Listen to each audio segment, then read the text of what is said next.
Okay, so yeah, I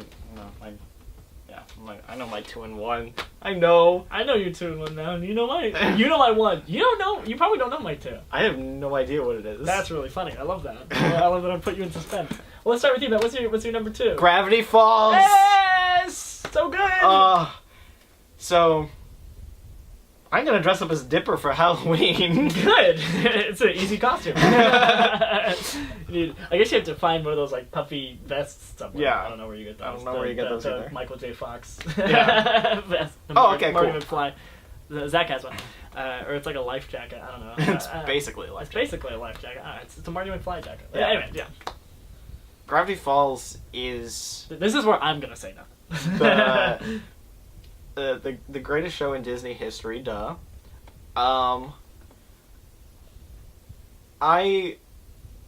I might almost call it the greatest thing to come from the Disney company.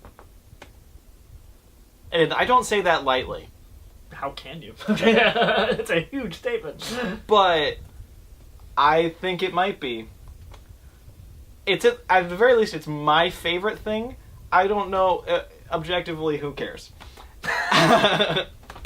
There's a way to measure it objectively, but yeah. It is so good, and it's super funny. It's super weird. It has great mysteries and reveals and fight scenes and dance parties and all that jazz. It has everything you could ever want and more. It has great characters. Strong female characters, strong male characters. J.K. Simmons is there. And Yeah, he is.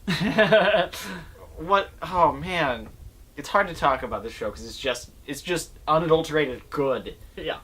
And that's probably my favorite TV theme song. It gives me Oh yeah, that would be up there too. It gives me chills every time. I think all the shows you mentioned have great theme songs. I'm like, here it is. I'm so excited for Gravity Falls. It's Gravity Falls. Oh man, it's one of those things that it's like it's so good you're embarrassed to talk about it because you're not gonna do it justice. Oh man, I love. So he is a Mabel person. I'm a Dipper person. I didn't know that there was a type. That's funny. I'm definitely a Mabel person. You like no matter who you are watching the show, you like either better. Dipper or Mabel better. Yeah. I'm Dipper. He's Mabel. I'm a Mabel. Yeah. But Wendy's probably my favorite character. Wow, really? I'm I'm really surprised by that. Not that Wendy's a bad character, but she's in a really amazing cast. You know what I mean? That's true. Wendy's Linda Cardellini's hard to beat though. She's great. Lindsay Weir, shout out, Freaks and Geeks. Wendy's like super awesome. I guess Wendy is probably the character She's really cool. I'd want to be the friends with the most in real life. Alex Hirsch said that the way that they developed Wendy was everybody at the writers' room put down traits of the coolest person they knew. and it made a great character. I love Wendy so much. The one I relate to the most is definitely Dipper. Because I just love him. He's so... I think so great. I also relate to Dipper the most, but Mabel is my favorite. Yeah. Everything that comes out of her mouth is brilliant. Sorry, not talking. Seuss is so funny. Yeah, dude. Grunkle Stan is... He might be the funniest character in my opinion. Maybe. Just because of... I love character-based jokes. And there are no jokes made more... Like there's so many character-based jokes with Stan. Just his history of crime. So funny. I just watched The Stanchurian Candidate yesterday. Oh yeah. And I it's still like need to see The Manchurian Candidate. That's a movie that I still haven't seen. I haven't seen it either, but that doesn't matter. We'll watch that. Yeah. But Stan wins the mayoral election, and then he gets disqualified because he's committed thousands of crimes, and their list of crimes is hilarious. And it's and some crimes that he invented. It was oh man, it was a combination. It was something Bezelment.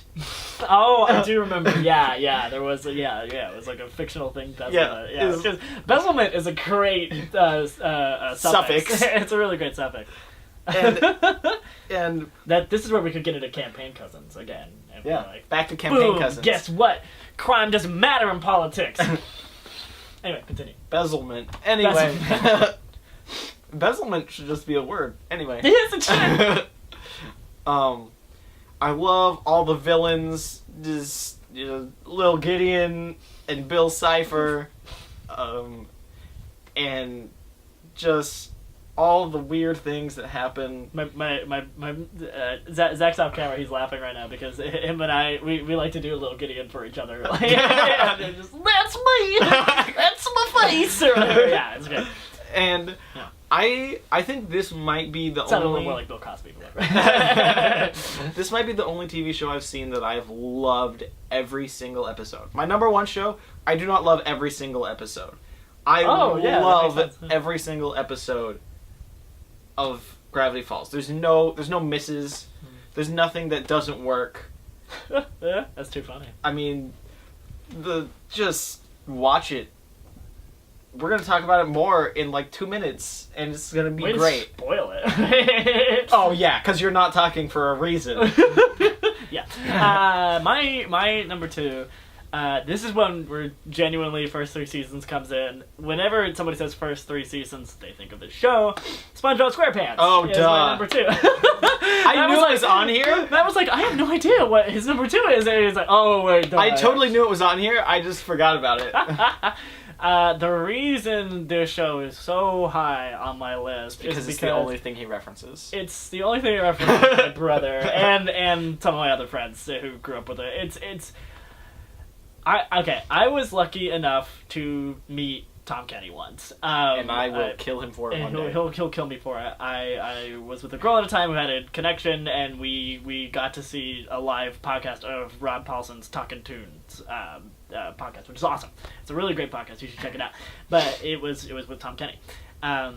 Which is just awesome. So great, and he was so funny, and his stories were awesome. He talked about meeting Jerry Lee Lewis. It's just really cool stories. His childhood best friend was Bobcat Goldthwait, and they like. Oh wow. Anyway, totally sidetracked. But we were getting things signed by him. I had no idea we could bring anything to sign, so a guy took out like a piece of sketch paper for me to have him sign. He drew a SpongeBob. It's up there. I'll cut to it or something, but it's up there. Anyway. But he, I wanted to say something to him, but I didn't want to just be like, oh, I'm such a huge fan or whatever, because he's heard that a million times. So obviously I started with that. I was like, SpongeBob, it was my childhood. Like it was like, I mean, I watched a ton of TV as a kid, but SpongeBob was that will always be the thing where just every second of it is still in my brain. Like my brother and I can recite entire episodes just because like we just watched it all the time. Like we were brainwashed by the show. And so I told him, I was like, you have to understand that like people in our generation, with a few exclusions, but for the most part, I mean, and there's a lot of kids that didn't grow up with SpongeBob, but I've seen enough SpongeBob.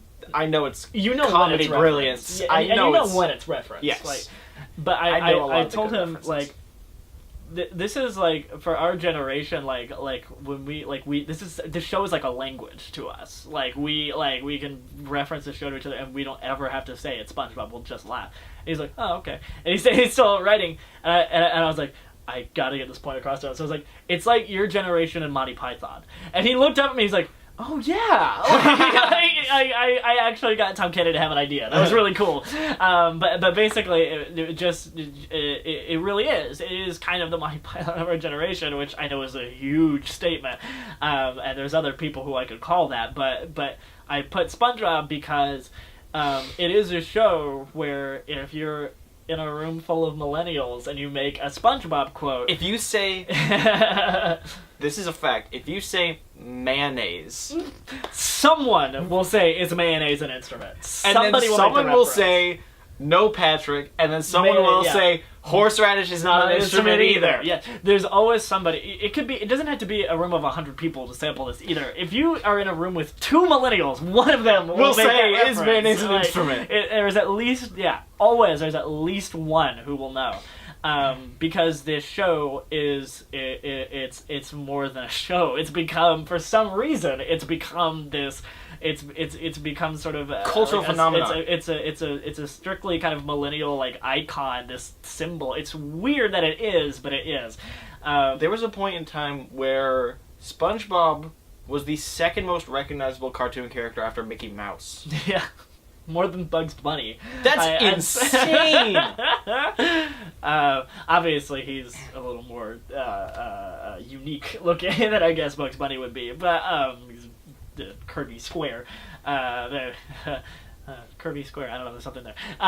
There's a joke there. But anyway, but even though, yes, there's all this cultural stuff around it, I personally adore the show because, yes, it's comedy brilliance. The jokes they're so well crafted. They're so funny, and something a lot of people don't talk about is the editing on this show was phenomenal. Comedy is in editing for the most part.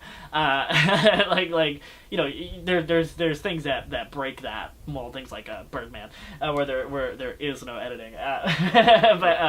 But especially in a cartoon like this. In a cartoon like this, the comedic editing just they knew exactly when to stop, when to start. It was put in such good, smart hands of these guys who clearly wanted to make a show for them. They wanted to make a show that made them laugh, and it wasn't just, oh, I think kids will find this funny, just turn it out. Like they wanted to make a show to amuse themselves, and because of that, they made a show that amused everybody.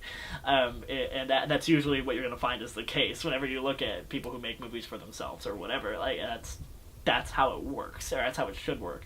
I'll leave it on this because all the characters are hysterical. I could never pick a funniest or a favorite. I don't think. I will say I think my favorite voice has to be Plankton. I think Mr. Lawrence is one of the funniest voice actors ever. I think Plankton is one of the funniest cartoon voices of all time. If you don't believe me, just YouTube Maximum Overdrive. And after the Stephen King movie clips, you'll find him saying it, and it's hysterical. The character I relate to most is probably Squidward, which I think everybody relates to the most, just in that I think we've all been annoyed. I think we've all been a Squidward at some point. I think probably the funniest character I had it might be Mr. Krabs. I was gonna say he is such a bad person. He is so greedy. He is so selfish and so unapologetic about it that he's still likable and really funny. He's so often the villain of his own stories, and it's so funny. Clancy Brown, who's an amazing actor. Shawshank Redemption, much. Anyway, phenomenal stuff.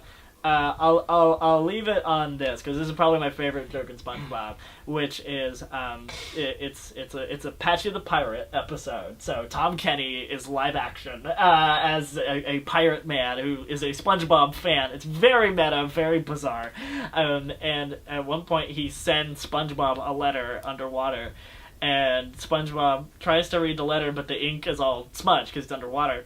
So he's like, clearly whoever wrote this doesn't understand the physical limitations of living underwater. Might as well throw this in the fire.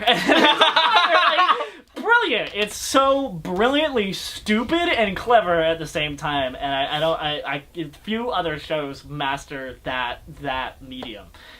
So yeah, SpongeBob. It's beautiful. It's my number 2. It's a long speech, but there you go.